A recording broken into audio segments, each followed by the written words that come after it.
Good morning people, it's Charlie and welcome back to another video on the Chatting Leeds YouTube channel, and it's the return of Bite-Size Leeds. Obviously we've had a few months off as there's been no obviously transfer market or anything like that, but obviously as we're approaching January now, I just thought I'd start doing Bite-Size Leeds again. I've seen a lot of players that have been linked to Leeds United, some players in talks over new deals and things like that, so I thought I'd start now on Christmas Eve of all days, in order to bring you all that news, guys, and hit you up with all of our latest speculations. So just before I get into it, smash that like button, please subscribe, share your thoughts and opinions in the comment section down below, and make sure that you check out superleadsforex.com, who are our sponsors for this month. So yeah, let's get into it.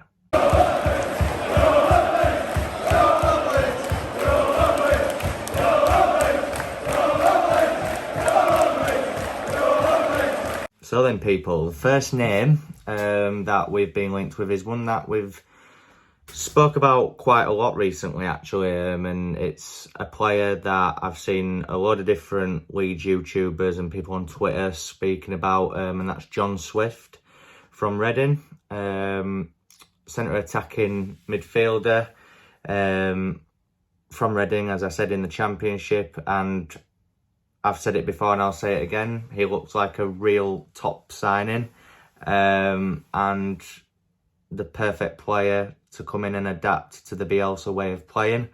From what I've seen of him, highlight reels, YouTube clips, bits that I've seen of him in the Championship as well, he does look a real top player, and I think he would adapt well at Leeds United. I don't think the fee would be a huge issue.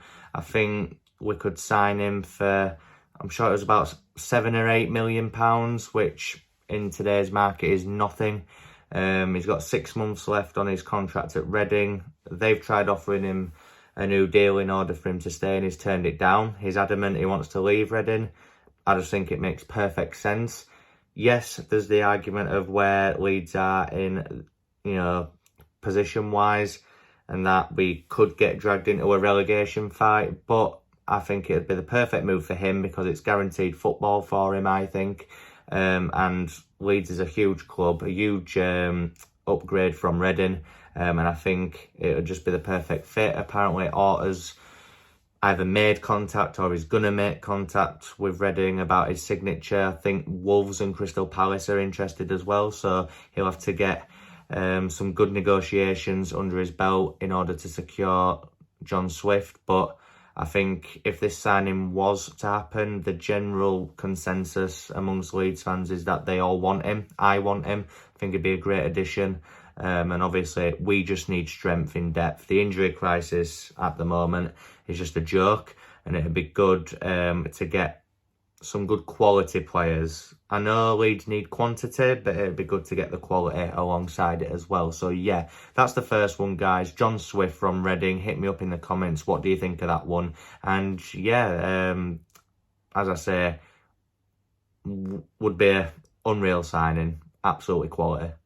Another name that Leeds seem to be linked with, and I've heard from Leeds Insider on Facebook, what I read, is that apparently Orta's already made contact with this club about this player, and that is, he's contacted West Ham about a loan signing for Manuel Lanzini, which I found really interesting and sort of out of the blue, because he seems to be playing all right for West Ham at the minute. I mean, he's not a regular starter, but whenever he's playing and he's used as a sub, he is doing quite well. So I was surprised to see that West Ham would even be willing to let him go, if I'm honest.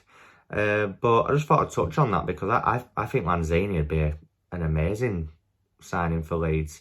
Obviously, I know I've just mentioned John Swift there, and they're both similar in terms of position, but I think they offer kind of different things. I think Lanzini technically is a really gifted player. We've seen that firsthand in the Premier League. Obviously, who can forget that goal he scored at Tottenham in that draw last season? Absolutely unbelievable. And people may argue, would he fit into a Bielsa team? There's no reason why he shouldn't. And if it is just a loan until end of season, I think it's a chance worth taking because he is a really, really good player.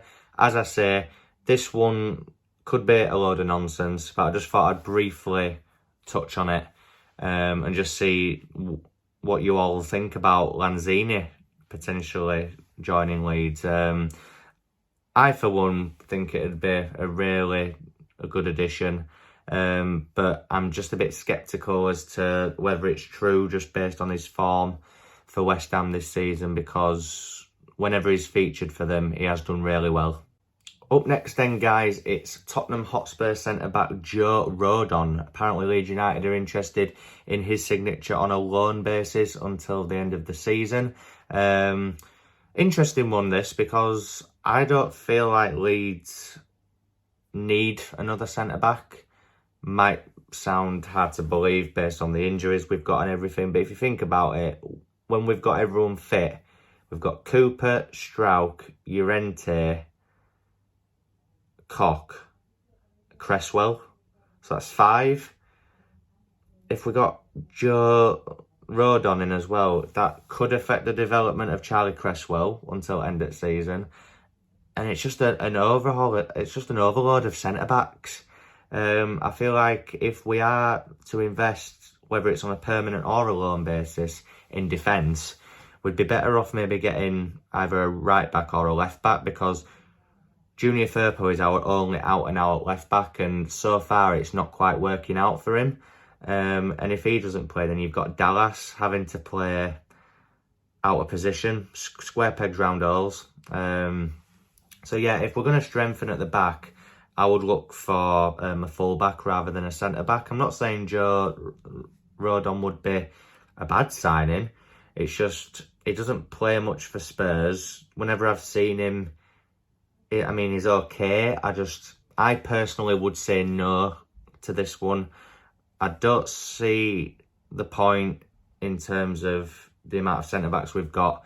And just as he is as a player and his ability, I just wouldn't like him at Leeds, because I don't personally rate him enough, even at Spurs. So I definitely don't want him playing for our team. But if we did sign him, I'd get behind him, of course. I get on board with anyone Leeds sign. Whoever puts that shirt on, I want to do well.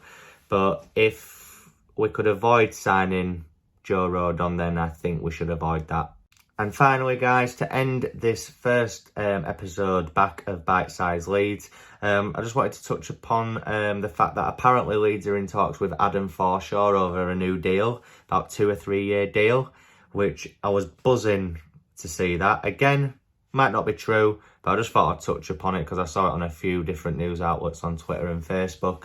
And yeah, I think he thoroughly deserves it. I mean, we've all said, haven't we, since probably that Leicester game onwards, Forshaw has been unreal in that midfield.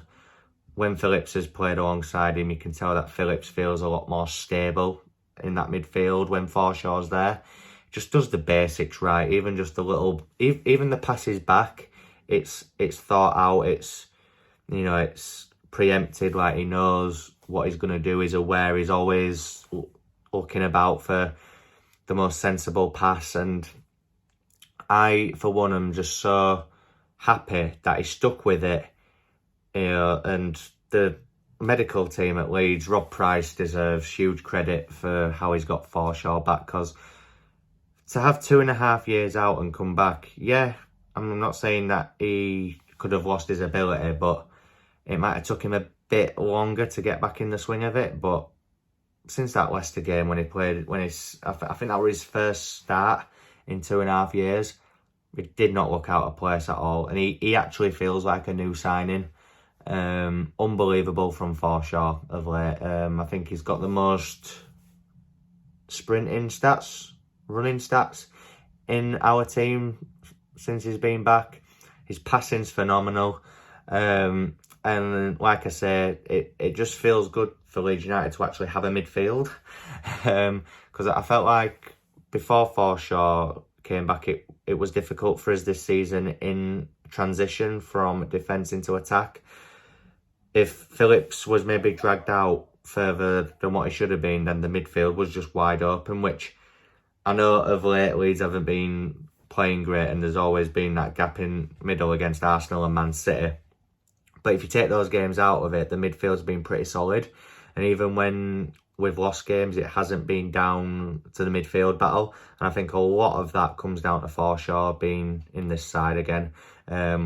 Couldn't be happier for the lad. And if it is true that we're in talks over a new deal, he thoroughly deserves it for me. So then, guys, that brings us to the end of this episode of Bite-Size Leeds. Really hope that you've all enjoyed it. So as it's Christmas Day tomorrow, I will not be uploading on the channel tomorrow, as I will be spending Christmas with my family and my missus.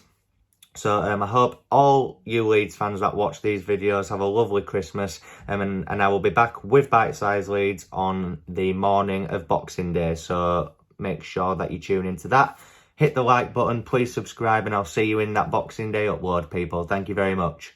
Go and visit our sponsors, superleadsforex.com, and see for yourself how you could start making a 20 to 30% return of your money every month and on a 100% hands-free audio pilot with your very own Forex trading robot. There's absolutely no previous trading experience needed, and literally anybody can do it. Better still, you can actually test drive this cash cranking system for yourself on your own PC or laptop, free of charge for 30 days. So you have absolutely nothing to lose whatsoever, people. You can get all the exciting info right now at superleadsforex.com, so go check it out.